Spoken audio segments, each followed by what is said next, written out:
Ahoy! This title of this video is not an exaggeration. I know it's common to, overstate things on YouTube. Like, oh my god, that's so sad. I was genuinely sad when I read these news today. I kind of stumbled across it by accident. I was just logging into my Steam and I saw the patch notes for New World up top. And the reason I'm sad is because they are so good. They are insanely good. I cannot overstate how much is changing in this patch. I'm going to show you very, very briefly how long this patch is. This is just the brief overview of the patch notes, and I can also show you the full patch notes, at which point we're looking at, well, this is not even loading. This is so much it's not even loading. At this much. That is all that is happening in this patch.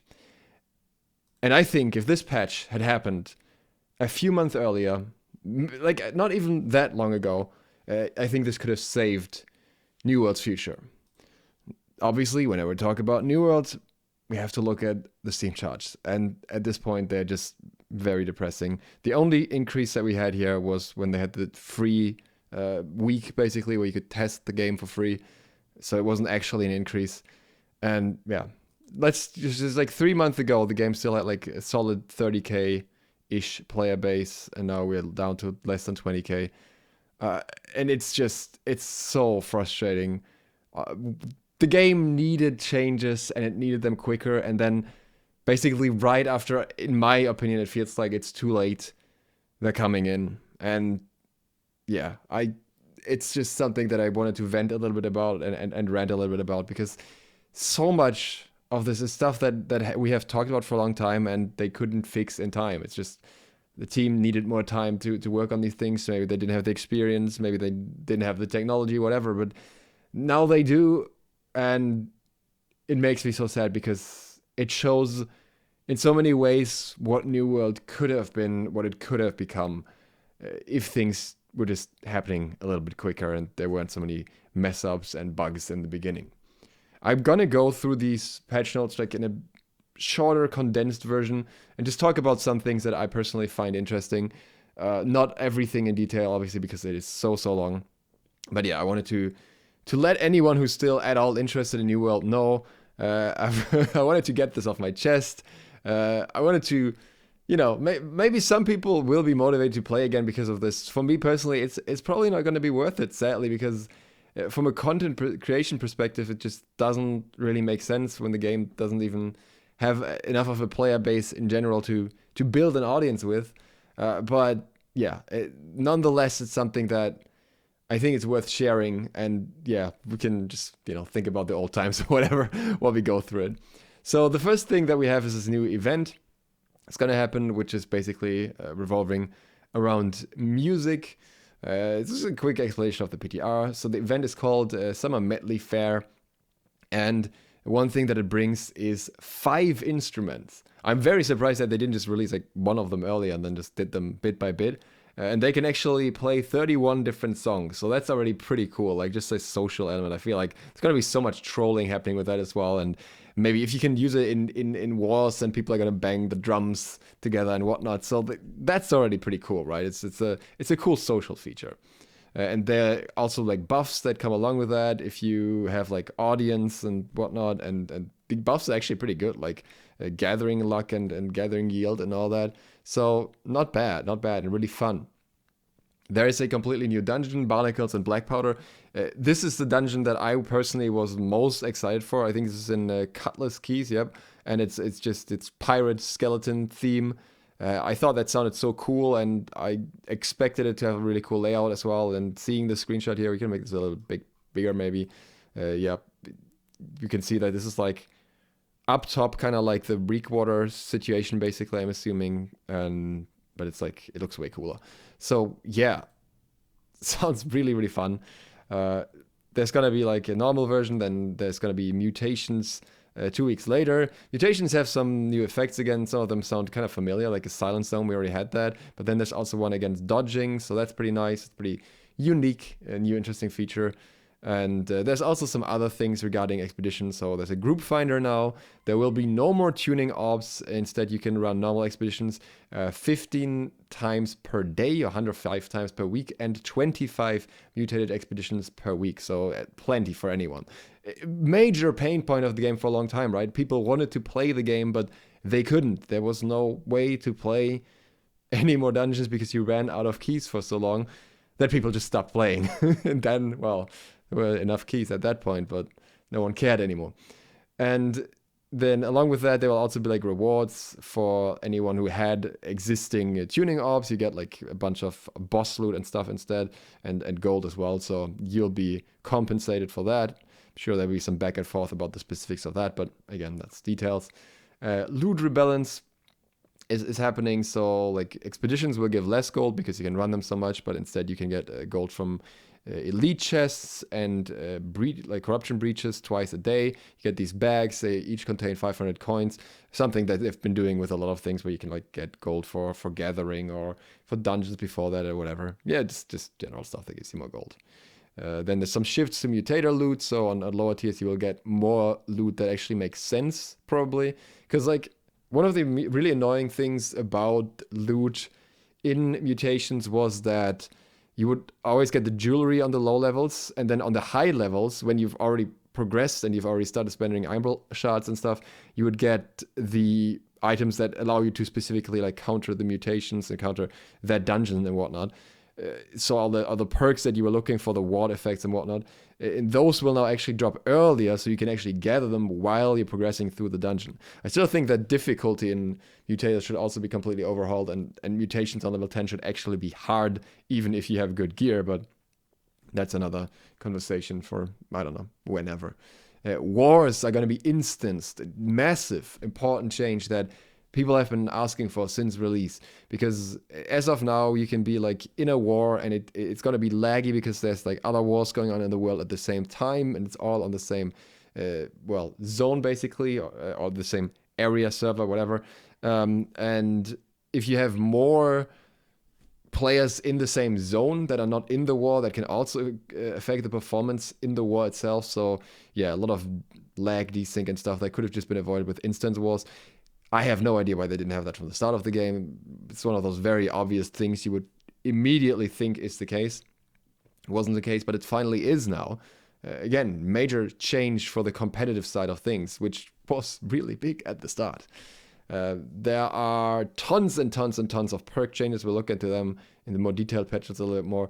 So insane overhaul here as well, which I thought was desperately needed. I thought like the perks are one of like the worst balanced parts in New World, and now a lot of them will actually be a lot more useful, a lot more interesting, a lot for different play styles, and everyone will need new weapons as well. We'll get to that. So yeah, that's going to be changed. And dual stats are also getting changes. So now the primary stat is going to scale higher, and I'm not exactly sure how these split stats will be in overall stats, if that means they will just overall have more.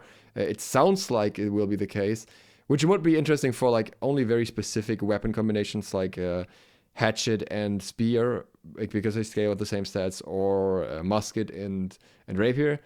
But we'll have to see, because it's experimental anyway, so they're trying around with that. Loot quality has also been increased, also something really, really good.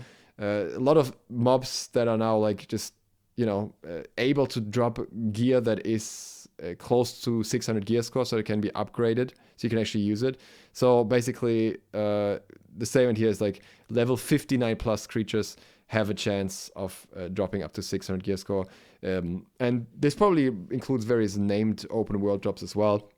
And there's also a bunch of other mobs that are leveled up. We'll get to that as well.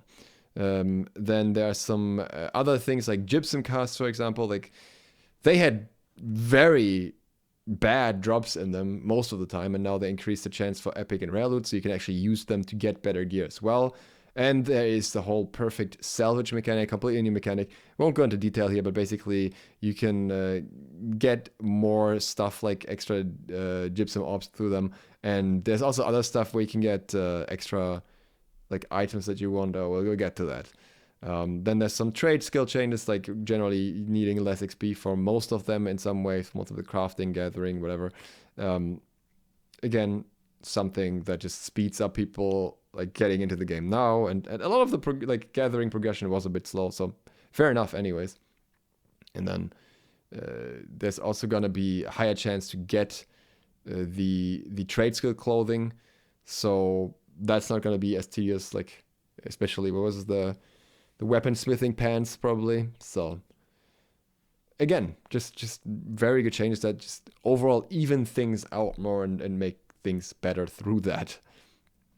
And that's just PTR stuff, so we can hop over to the long version here.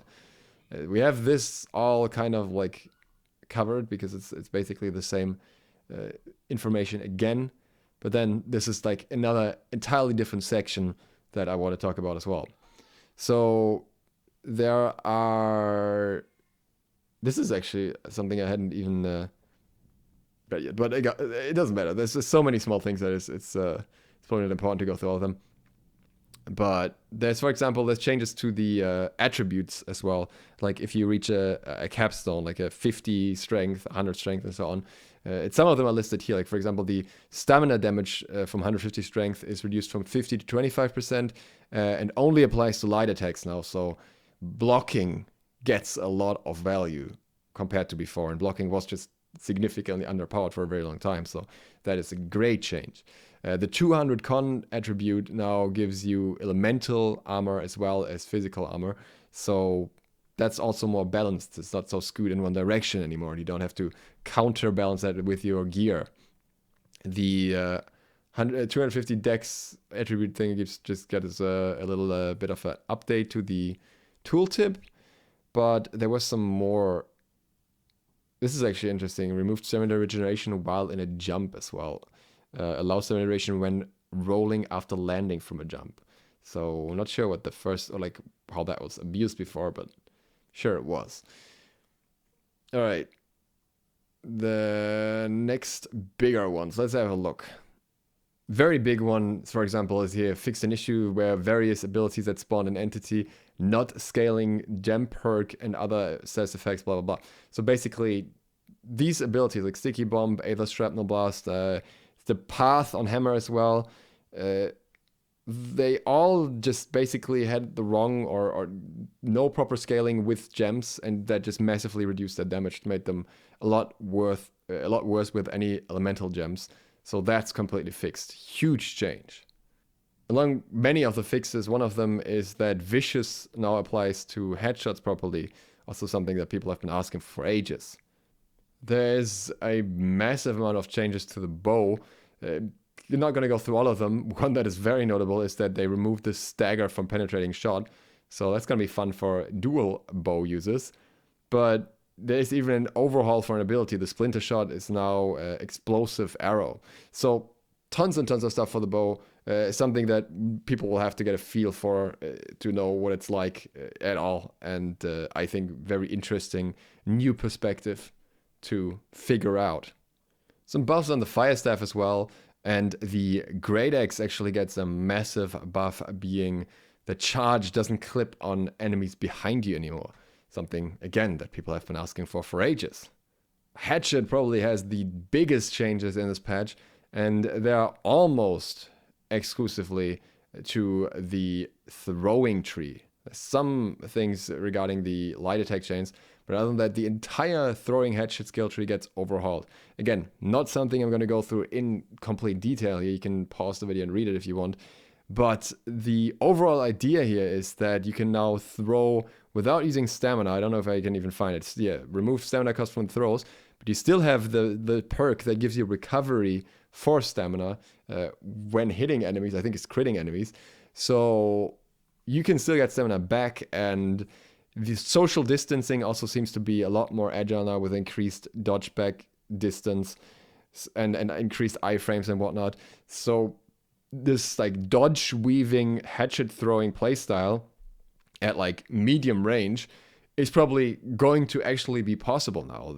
Everything that is needed for it is basically being included. Social distancing might actually be viable, and infected throw is sped up in both its throw animation and the projectile as well. And the normal throw also has a faster projectile throw. So it's just a whole lot more interesting, and I really hope that these changes make it viable, because that would feel super, super fun. Like medium armor, throwing hatchet, and then whatever else you want as often. If you want spear, or if you want hammer, or great axe, yeah, blunderbuss. It's up to you, but I would really think it would be super cool to have like someone who can actually main the throwing hatchet, because for the longest time it was just too difficult and too sluggish to actually justify. It's a bunch of changes to the Icecon as well. One of them notable being that you can now sprint with Frostbite, and there's also some other changes in here. You can see most of the weapons get at least some degree of adjustments or fixes. Mainly it's the hatchet though. So if we're going through all of this like very quickly, you can see that a lot of it is not that big. The spear actually gets a little bit of a reversal. Now the Cyclone has grit by default, but doesn't have knockback, and the upgrade now gives you knockback instead, which I would probably not take depending on the situation, if you're even using it in the first place. Void Gauntlet gets nerfs that my company was basically talking about when the weapon was released. The Empower gets reduced and from Oblivion, and the Void Blade has its scaling reduced from 100 to 90%, and the Heavy from 150 to 140%.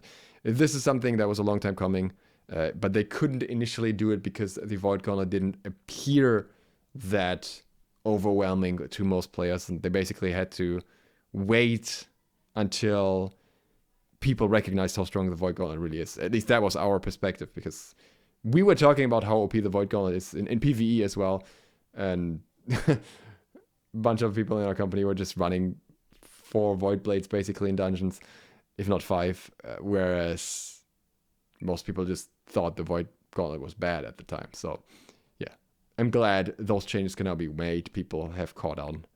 PvP Arena also gets a rework to the consumables, so you can now use any of your consumables in there, and they don't get used up. You just get them back afterwards, so you're not limited in what kinds of perks or whatever you can get anymore, what kind of attribute food. And you just use it while you're inside, and everything's back afterwards. There's some other changes as well to like the fighting and how it happens and what happens if you die, some effects and whatnot, so just minor things.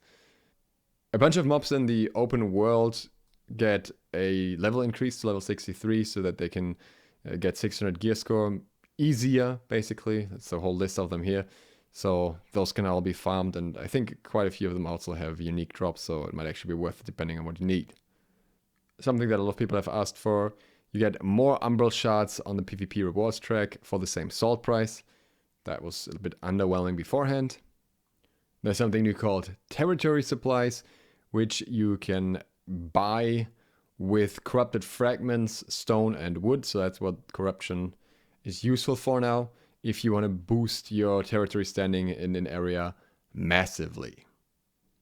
When it comes to the perks, there's just an insane overhaul. There's a bunch of like chance changes. So for example, it's very hard, or it's a very low chance to now get the crafting related perks, the trade skill relating perks. You can basically like force craft them, but you won't frequently get them otherwise. And yeah, you can see it for yourself here. They're just doing a ton of stuff. And again, in terms of loot, all enemies now have a chance to drop items with 100 plus gear score higher than normal. With 59 to 63 having an increased chance, but 600 is still the maximum. So yeah, it's just gonna be tons of good loot all around, and you will need this new loot because things are getting changed if we go to the perks here. We can maybe get into them a little bit. Okay, it does specifically state here for the stat perks that they provide, like, the total stats provided are increased. So they should actually provide more than a single stat item. Very, very interesting. And here you can see that they also have done a ton of changes to like the other perks that they haven't mentioned for like attribute thresholds. So strength, for example, are affecting both light and heavy attacks, and dex 50, increasing the crit chance by 10% instead of 5%, and more and more and more. I don't need to read them all out again, but there's probably going to be more changes before PTR is over anyways, but it's just going to make the game feel so different in so many ways with all these perks being changed. And to further that, we also have the armor perks. a lot of them like just have a reduced chance to drop now, like resistance perks, and others just being drastically buffed, like freedom, for example, going up to 10.6% instead of the previous 7.8%. Same for vigor and invigorated. Refreshing ward now triggers after 4 hit instead of 5. That is also absolutely massive. So yeah, that's just, and there's also nerfs. There's also like refreshing evasion, reduced chances to get luck on gear, and then the weapon perks, like keenly jagged now on a 7 seconds cooldown with 10% weapon damage instead of 7% weapon damage with 10 seconds cooldown, might actually make this a pretty contested perk in terms of damage if there weren't so many other things that are also interesting. Keen Speed, I already loved this perk before. It goes from 30% movement speed for 3 seconds on a 5 second cooldown to now 20% movement speed, but for 10 seconds on a 10-second cooldown. So you can basically, well, you can't permanently keep it up because you have to crit again after those 10 seconds because the cooldown is as long as the duration, but you'll have a lot more uptime on this and really stick to enemies with that. Then you have buffs to like all the chain perks as well, and mortal perks are being changed in terms of cooldown. I think, yep, the cooldown is going down, so you can get them more often. And just look at this, and that's not even including the weapon perks. There's actually really interesting. Like for example, thwarting counter is one that was pretty underwhelming in my opinion. Going from 15 to 20%. This is the counter one when someone else has grid. Might actually be interesting now. Transient strikes increased from 15 to 20%. Transient crits increased from 90% up to 30%. Like some of these I don't even know why they're getting buffs. But, you know, like I said, there's going to be so many changes also to the ability perks that it might not even matter. They might not even be used in the end. We'll find out. I don't know if they're actually mentioned here at all. So if I recall correctly, they're also changing ability perks to be stronger on weapons, like an effect that's specifically for that weapon's ability, like a Great X perk would be stronger if it's on a Great X. I'm pretty sure it's mentioned somewhere, but maybe we'll scroll past it eventually. We have changes to the Amulet Perks as well. Mostly, again, primarily buffs and just removing or like reducing drop chance for less useful stats. But there's so much. There's so many good ones. So many interesting ones where you can really like carve out more unique builds as well. And really go in on those builds. Like these debuff effects also being so massively increased that you could maybe run a poison build of some kind. Something that really wasn't, you know, considerable beforehand. Here we have the skill perks. There we go. So for example, let's see if this is mentioned on any of them. Powering Running Throw, range hatchet throws and attacks now deal 10 to 21 to 31% more damage versus running throw targets. And I think the 31 you can only reach on a weapon. I think like the 21 is maxed out on an armor. Like 10 is the minimum, I think. And then I think 31 is what you can reach on a weapon. As far as I'm aware, I think this is how it's scaled. Well, likewise we have refreshing distance thing throw, which reduces the cooldown by up to 49% if you're within 6 meters of your target. So if someone is close to you and you create distance by actually using distancing throw for that purpose, you get half the cooldown back immediately if you have it on your weapon. And then you dodge a little bit and then you can use it again. And then you got more stamina because you have another perk for that. So how crazy is that? So again, really, really interesting. Really cool how they like offering these new paths. And yeah, we're not going to go through all of them right now because it's just too many. But a lot here, okay, we can actually see it here. While on a hammer, like in this case, it says it. The reports declare that it increases effectiveness while on a hammer. 209% effectiveness. I don't know how far this is gonna throw people, but it's gonna be a big eat. So yeah, I really like what they're doing with the place. And again, this repeats for all of the weapons, basically.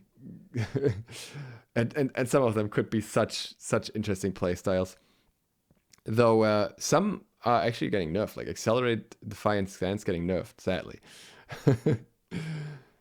And that we're just gonna stop here. We're just gonna like we're gonna show a few of these, but oh man, they're going hard on some. Nullifying Oblivion is now no longer nullifying, and now it just recharges your Oblivion faster. That's a huge nerf. Void Gauntlets in shambles. I was a Void Blade user last before I quit, so it hurts. But I don't think I would play Void Blade now, seeing how interesting new playstyles are becoming. Likewise, Putrefying Sphere increased healing effectiveness while a Void Gauntlet, and does it still reduce, or do they do both now? It's not even clear to me. So much stuff. You have to look at PTR to really see all of it. I am very happy that they're doing these changes, and I think it's going in a really, really cool direction. It could make the game really interesting. I'm just really sad that this is the point where it happens. I really hope that New World can make a comeback eventually. I really hope that this game still has potential left in the tank, and somehow they can bring people back, but it's going to be extremely difficult. It's a massive uphill battle compared to the massive opportunity that they had at the start, and we'll see if it works out. But yeah, this patch is everything I was dreaming of when the game came out. This was this is what we need. These types of changes make, maybe not with as many crazy perks as they ended up having in the game. I think there are too many item perks in the game, and too many of them are still probably going to be useless. But just a general direction like this, where they just overhaul. The only thing that's really missing, that's big time here, is more PvP opportunities in the game, and some form of PvE raid content maybe, as well as at this point they probably need to level the playing ground for everyone as well, and just I think that's going to happen with Brimstone Sands, and rework the skill trees, because a lot of the skills in the skill trees are just not comparable. And they're starting to do that with the throwing tree on the hatchet, which is arguably the least used in the game. So if they go through every skill tree like that, over time, just checking what can we do with this weapon, how can we make it more effective, which perks really make sense for this and which need to be overhauled in some degree, it could be so good. And I am so hopeful that they will make that happen, and that they find some way to massively push the game. Maybe promoting it where you can play it for free through Prime Gaming, for example. I don't know if it will ever happen. Maybe a console release can push the game. But I would be very inclined to come back to New World if that ever happens. I just don't know if it will. I'm very hopeful that if they keep pushing this direction, there's a chance at least. But yeah, we'll have to see. It also depends on the speed that they work from here on out, basically, and how quick the next bigger batch of changes comes. With that, thank you guys very much for watching. I don't know how many of you will watch this. I know there's not really much of an audience for New World anymore, but this was a very personal one to me that I just wanted to post, and then we're back to the usual. I hope to see you for the next one soon, and if by any random circumstance you are a new viewer, then thanks for hanging out. Feel free to subscribe, and might see some more of this. That's it for today. SLOTH out.